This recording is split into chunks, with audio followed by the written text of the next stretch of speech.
এই রয় ম্যানশন যেদিন নিলামে উঠবে না, আর তুমি সবাইকে নিয়ে গিয়ে রাস্তায় দাঁড়াবে, সেদিন আমার প্রতিশোধের জ্বালা মিটবে। 1 সপ্তাহের মধ্যে এই রায় ম্যানশন আমি নিলাম করে দেব। আমি অপলা রায় মানুষ চিনতে এত বড় ভুল করলাম? রিটা, যাকে আমি এত ট্রাস্ট করেছি, ভালোবেসেছি, সে আমার এগেইনস্টে রিভেঞ্জ নিচ্ছে, তাও ওই রুদ্রর হাত ধরে।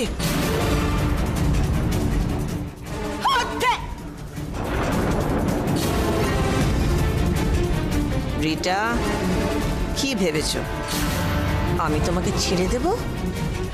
Never never. তুমি যা করেছো তার শাস্তি তোমাকে পেতে হবে। অ্যান্ড রুদ্র, তোমার কাছে আমি এত সহজে হেরে যাব না। তুমি কি ভেবেছো আমি তোমায় কোনো জবাব দিইনি মানে সব মেনে নিয়েছি? Not at all, not at all. ওখানে আমার ছেলেমেয়েরা ছিল, দ্যাটস ওয়াই আমি তোমার সব কথা মেনে নিয়েছি। তোমাকে আমি ভয় পাই না Rudra, I am not scared of you. Apala রায়কে হেল্প করার জন্য হাজার হাজার মানুষ আছে, আমি কালকে সব অ্যারেঞ্জ করে নেব। আর এই মেয়ে, তুমি কি ভেবেছো তোমার হেল্প আমি নেব? Never never. তোমার হেল্পের আমার কোনো প্রয়োজন নেই। অপলা রয় কোনোদিন মাথা নিচু করেনি, করবেও না। নেভার। এখনো তো এলো না, সব ঠিক আছে তো? আপনি টেনশন করবেন না ম্যাডাম, রিটা আছে তো, ও সামনে নেমে। আচ্ছা স্যার তো একা গেলেন, ম্যাডাম অপলা রায় কি সহজে ছেড়ে দেবে? কোনো প্রবলেম হলো না তো ওখানে? আমি আবার গিয়ে দেখব। না না না, রুদ্র এখানেই ওয়েট করতে বলেছে, নিশ্চয়ই অন্য কোনো প্ল্যান আছে মনে হয়।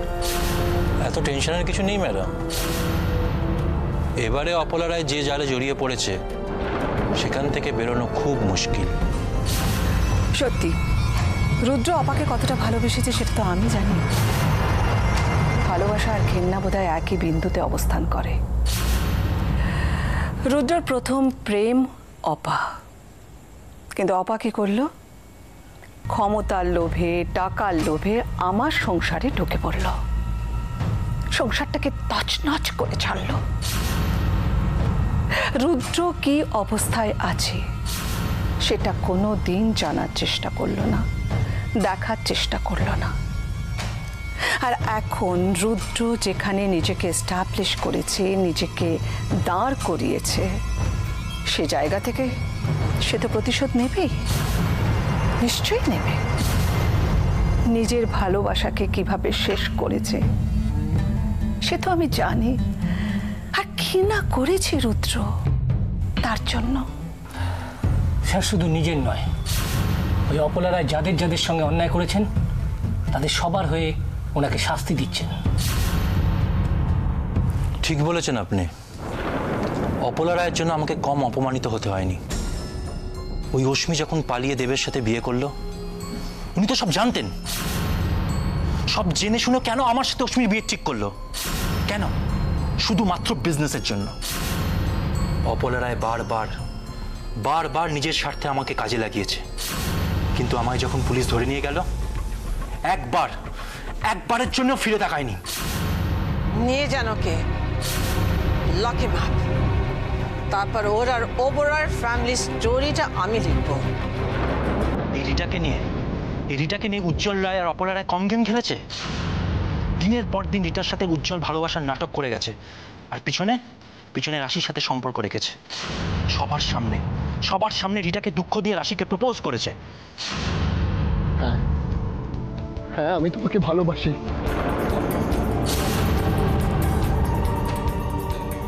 আমি তোমাকে ভালোবাসি। I love you রাশি। I love you রাশি। I love you রাশি। I really love you রাশি। I love you। এই অপলা রায় ওয়াইন ফ্যাক্টরির নামে রিটার বাবার থেকে কম টাকা নিয়েছে, আর উজ্জ্বল আর রিটার বিয়েটাও তো একটা ডিল। দিনের পর দিন অপলা রয় আমার বাবার সঙ্গে যে গেমটা খেলেছেন তার রিভেঞ্জ আমাকে নিতে হবে ভিকি। আরে ওয়াইন ফ্যাক্টরিতে আমার বাবা তো কম টাকা ইনভেস্ট করেনি। আর তারপর যখন উনি জানলেন রাশি ভীমতলে মারা গেছে, তখন আবার একবার এটাকে উজ্জ্বলের জীবনে ফিরিয়ে আনলো। কেন? শুধুমাত্র নিজের স্বার্থে।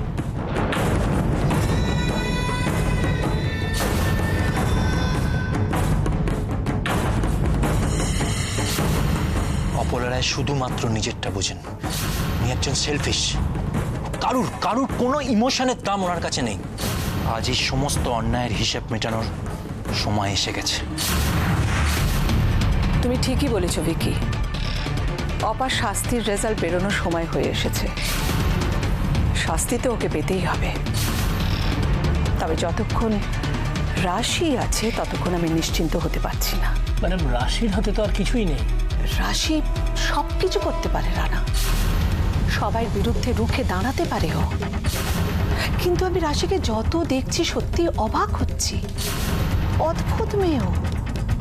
অপা ওকে কত কষ্ট দিয়েছে, ও কিন্তু একটা দিনের জন্য অপাকে কষ্ট দেয়নি, বাড়ির কাউকেই দেয়নি। আর সেই জন্য তো আমি ওকে ভয় পাচ্ছি রানা। হ্যাঁ হ্যাঁ মিস্টার মুখার্জি, আমি দেখে নিয়েছি কোন কোন পেপারগুলো পাঠাবো। ঠিক আছে, আপনি একটু চেক করে নিয়ে আমাকে আপডেট জানিয়ে দেবেন। ওকে ওকে, থ্যাংক ইউ।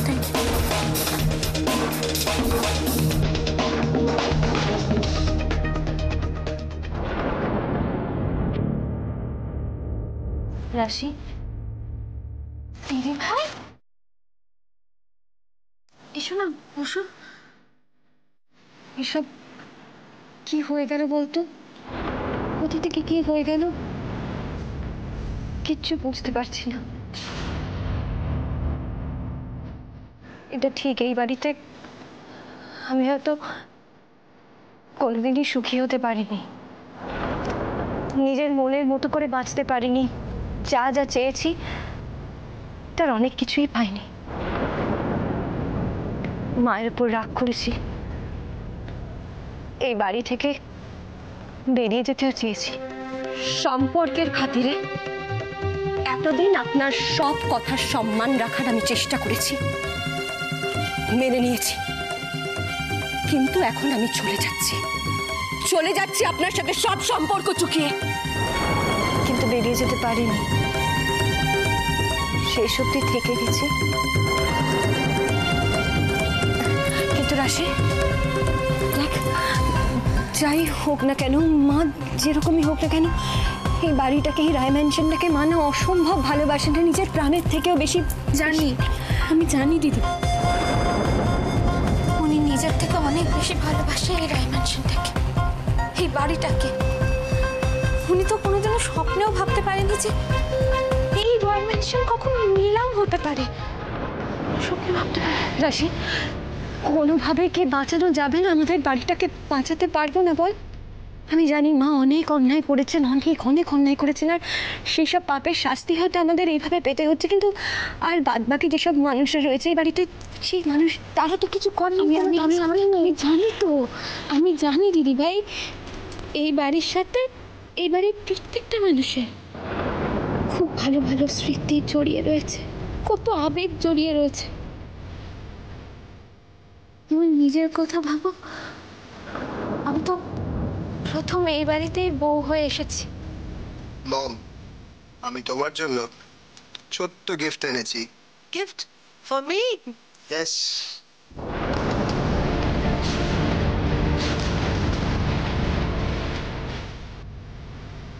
এটা ঠিক যে হয়তো স্মৃতিগুলো অত মধুর নয়, কিন্তু যতই হোক এটা তো আমার শ্বশুর বাড়ি। আর দিদিভাই, আমি যদি এই বাড়িকে, আমার শ্বশুর বাড়িকে বাঁচাতে না পারি, তাহলে আমি নিজেকে এই বাড়ির বউ হিসেবে কি করে দাবি করবো বলো? আরেকজনও নিজেকে এই বাড়ির বউ বলে দাবি করে, একজন এই বাড়িটাকে ধ্বংস করার চেষ্টা করছে, আর একজন রক্ষা করার। এটাই পার্থক্য। কিন্তু রাশি, মা রিটাকে এত ভালোবাসতেন, এত বিশ্বাস করতেন, ভরসা করতেন, এটা কি করে পারলো রে? কি করে পারলো মাকে এভাবে ঠকাতে? হ্যাঁ দিদি ভাই ঠকিয়েছে, কারণ রিটা কোনোদিনও কাউকে ভালোবাসতেই জানে না, কিন্তু ও যেটা করেছে তার শাস্তি ওকে পেতেই হবে, ব্যাস। কারোর বিশ্বাস, ভরসা, ভালোবাসা এইসব ভাঙার শাস্তি কি হতে পারে রাশি?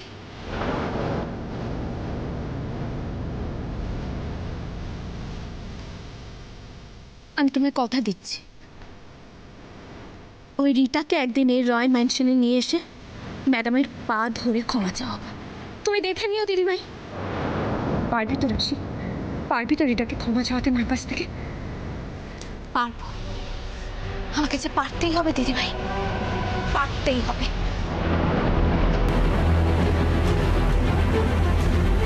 তোকে যত দেখি তত অবাক হয়ে যাই রে রাশি। এত সাহস, এত মনের জোর তুই কোথা থেকে পাস বলতো? কেন? আমি কতবার বলেছি না, তোমাদের ভালোবাসাই তো আমার মনের জোর। তোমরা সবাই আমার পাশে আছো, সেটাই অনেক। সারা জীবন এভাবেই পাশে থেকো, দেখবে সব কাজ কত সহজ হয়ে গেছে।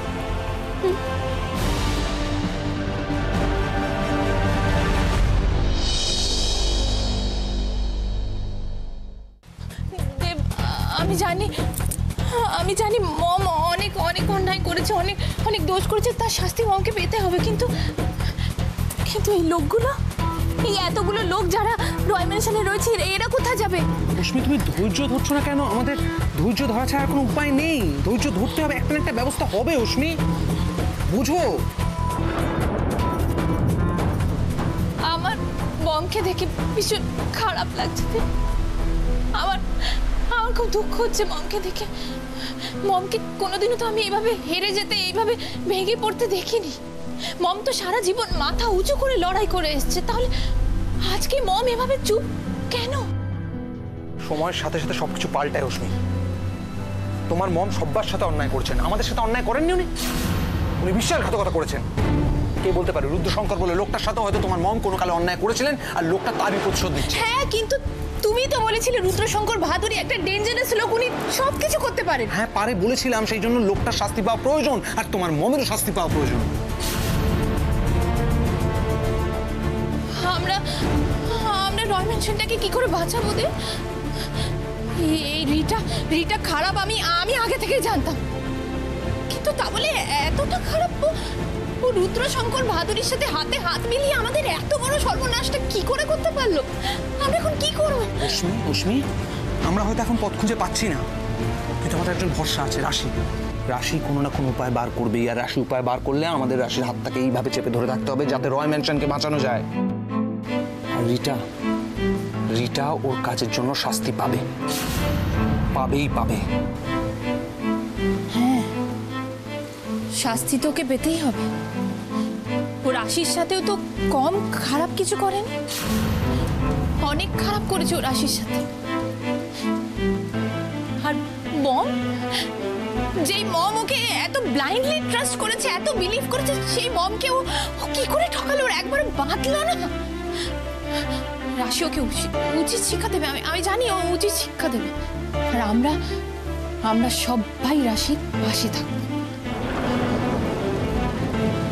পাশে থাকবো। আরে এরকম একটা দিন যে আসতে চলেছে এটা কিন্তু আমি আগেই অনুমান করেছিলাম। তোমার মনে আছে উজ্জ্বল? আমি তোমাকে বলেছিলাম ব্যবসার অবস্থা ভালো নয়, আমাদের কোটেশন লিক করছে, কেউ আমাদের সঙ্গে। সবাই সবকিছু বুঝতে পারলে যে কে করছে, কেন করছে, তারপরে কোনো অ্যাকশন নিলে না। এতদিন ধরে রিচা আমাদের ব্যবসাটাকে জাস্ট তছনছ করে দিয়ে চলে গেল, আর তোমরা কি করলে? কিচ্ছু করলে না। আরে প্লিজ আমাদের ব্লেম দিয়ে কোনো লাভ নেই।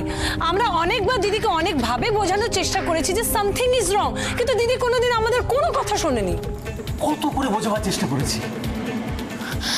উজ্জ্বলদা, আমি জানি এখন সময়টা খুব খারাপ যাচ্ছে, কিন্তু রাশি যখন বলেছে তখন কোনো না কোনো ব্যবস্থা নেবেই। ও মাধুরী, প্লিজ স্টপ ইট। হ্যাঁ, রাশি বললে তুমি বিশ্বাস করে নিলে। শোনো, ব্যাপারটা অত সহজ না। রাশির তো খালি মুখে বড় বড় কথা। না মানে আমি যেটা বলতে চাইছি যে দেখ, দিদি যেখানে নিজে কিছু করতে পারছে না, সেখানে রাশি কি করে এত বড় সিচুয়েশন সামলাবে? আর দেখ, রাশির যদি সত্যিই কিছু করার ক্ষমতা থাকতো তাহলে পুরো ঘটনাটা ঘটার আগেই ব্যাপারটা থেকে আমাদের বাঁচাতে পারতো। That's all.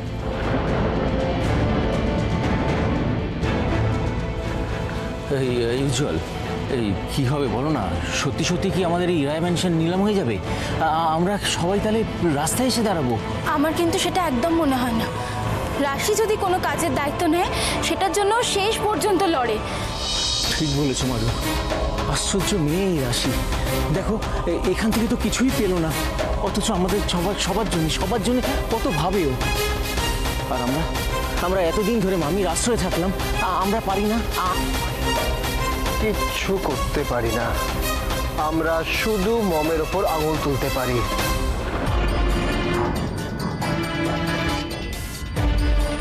মম একার হাতে পুরো বিজনেস, রয় ম্যানশন সবকিছু সামলেছে, আর আমরা মমের পাশে দাঁড়ানোর যোগ্যতাটুকু অর্জন করতে পারিনি। তাই জন্য আজকে আমাদেরকে এই দিনটা দেখতে হচ্ছে। এখনো তো কিছুই হয়নি। আমি খালি ভাবছি সেদিন কি হবে যেদিন সত্যি সত্যি রয় ম্যানশন নিলামে উঠবে। প্রেস মিডিয়ার লোক সবাই ঘিরে ধরবে আর খবরে কাগজে বড় বড়। মাসিমণি, আমার মনে হচ্ছে পুরো বিষয়টা তুমি এন্টারটেইন হচ্ছে, তোমার ভালো লাগছে কোথাও গিয়ে। নট এট অল উজি, তুই এরকম ভাবে বলছিস কেন? আমি ভাবতেই পারি না। আরে আমি জাস্ট রিয়েলিটিটার কথা বলছি।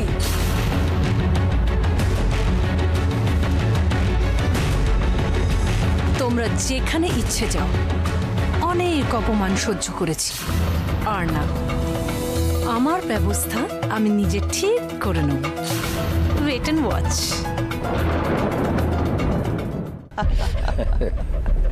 সত্যি রুদ্র, আমি বিশ্বাস করতে পারছি না যে আমাদের এতদিনের অপমান, বিশ্বাসঘাতকতা সবকিছুর শাস্তি এবার অপা পাবে। দেখুন, আমাদের প্ল্যানিং কিন্তু একদম সাকসেসফুল। এখন 2020 খেলা চলছে, আর অপলার হাতে এখন লুজ বল দেওয়া ছাড়া আর কোনো উপায় নেই। আর আমার কাজ হচ্ছে সেই লুজ বলে একটা ছক্কা মারা। স্যার, আমি ভাবতে পারছি না যে ম্যাডাম অপলা রায় যখন জানতে পারলেন যে ওনার প্রিয় ডটার ইন ল আমাদের লোক, আর এতদিন ধরে যা হচ্ছিল সব আপনার প্ল্যান অনুযায়ী, তখন ওনার মুখের অবস্থাটা কেমন হয়েছিল স্যার? এতদিনে রয় ম্যানশনে আসার আমার রিজনটা ফুলফিল হলো। Today I am very happy. থাক, অনেক হয়েছে, আরেকটু হলেই তো সব বিগড়ে দিচ্ছিলে। শেষ পর্যন্ত খেলাটা ধরে রাখতে পারলে কি? পারলে না। ওই রাশি ওকে উত্তেজিত করছিল, আর ও রেগে গিয়ে নিজের পুরো সব কিছু খুলে বলে দিল। বাকি সবই ছিলাম, তা না বলে তো। কিন্তু আমি কি করব? ওই মেয়েটাই তো আমাকে যা নয় তাই বলে যাচ্ছিল। হয়েছে, বুঝেছি। আর রাশি কি বললো? ও চুপচাপ সব মেনে নিল? আচ্ছা, রায় ম্যানশন নিলাম হওয়া আটকানোর ক্ষমতা রাশির আছে, কিন্তু রয় ম্যানশনকে বাঁচানোর ক্ষমতা তো মমের আছে। হ্যাঁ, সেটা ঠিক। অপলা রায় যা ইনফ্লুয়েন্স, উনি যদি কোনোভাবে টাকাটা জোগাড় করে ফেলতে পারে, তাহলে তো আমাকেই এমন কিছু ব্যবস্থা করতে হবে যাতে অপলা রায় কোনো দিক থেকে কোনো সাহায্য না পায়। তা না? Yes sir. সকলের কাছে ক্লিয়ার করে দাও, কারো কাছ থেকে অপলা রায় যেন কোনো মনিটারি হেল্প না পায়। কিন্তু স্যার, অপলা রায়ের সামনে একটাই রাস্তা খোলা থাকবে, একটাই রাস্তা, এই রুদ্র শঙ্কর ভাদুড়ির কাছে আসার। এ কথার যেন কোনো রকম অন্যথা না হয়। কিন্তু রাশি কি এত সহজে রয় ম্যানশনকে নিলাম হতে দেবে? এই ব্যাপারটা না হয় তুমি আমার হাতেই ছেড়ে দাও।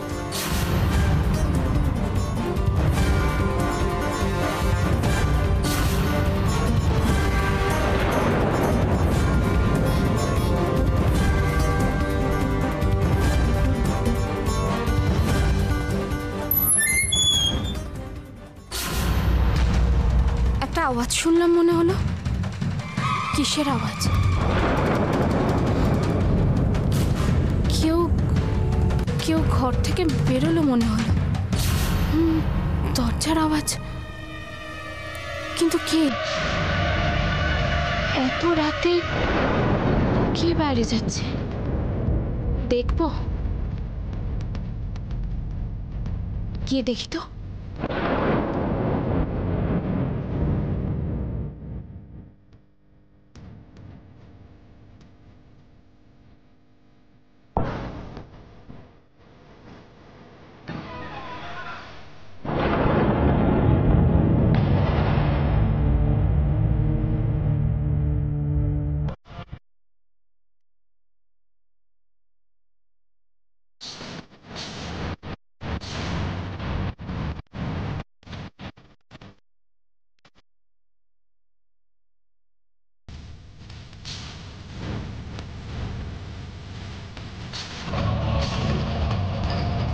অদ্ভুত তো, ম্যাডাম এত রাতে কোথায় যাচ্ছেন? রুদ্রশঙ্কর ভাদুরীর কাছে না তো? না না, সেরকম তো কিছু মনে হচ্ছে না। তাহলে কোথায় যাচ্ছেন? এখন বাড়ির যে অবস্থা, উনি কোথায় যাচ্ছেন আমাকে সেটা জানতেই হবে।